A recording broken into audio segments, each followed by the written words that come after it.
পলি house বা green house জিনিসটা কি আসলে দেখেন, বাংলাদেশের জন্য বা আপনার এলাকার জন্য ব্যারিয়ার কি কি, কেন পলি হাউস বা গ্রিন হাউস লাগবে বলেন তো? গ্রিন হাউসের মেন কাজ হচ্ছে যে দেশে হচ্ছে তাপমাত্রা কম থাকে সেই দেশে তাপমাত্রা বাড়ায় ওর মধ্যে ফসল চাষ করে, তাই না? তো বাংলাদেশের জন্য কি, বাংলাদেশের তাপমাত্রা কম না বেশি? তাহলে বেশির জন্য কি লাগবে? কমাতে হবে। আর কি ব্যারিয়ার আছে? এক হচ্ছে তাপমাত্রা বেশি, সে তাপমাত্রা কমান লাগবে।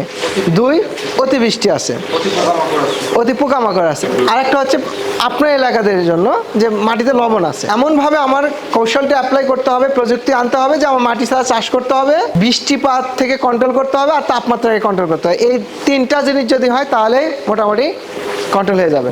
দেখেন এই ডিজাইনের পলি হাউস আপনি এগ্রোয়ান বাদে আর দেখেন নাই। এগ্রোয়ানই এর নিয়ে কাজ করতেছে 2020 সাল থেকে। এগ্রোয়ানে এইটার উপরে ইনভেস্টমেন্ট 4-5 কোটি টাকার উপরে, খালি এই পলি হাউস নিয়েই। দুনিয়ার যত ধরনের পলি হাউস আছে, বলে রাখি পলি হাউস মানে হচ্ছে প্রত্যেকটা গাছের সাথে আপনার একটা একটা করে সম্পর্ক তৈরি করার মতো একটা ইনভেস্টমেন্ট। পলি হাউস মানে হচ্ছে আপনার দোকানে মাল সাজায় রাখছেন, কি কি মাল আপনি গুনতে পারবেন, কিন্তু ওপেন ফিল্ড মানে কি হবে ছাতা মাতা আপনি কিছু জানেন না।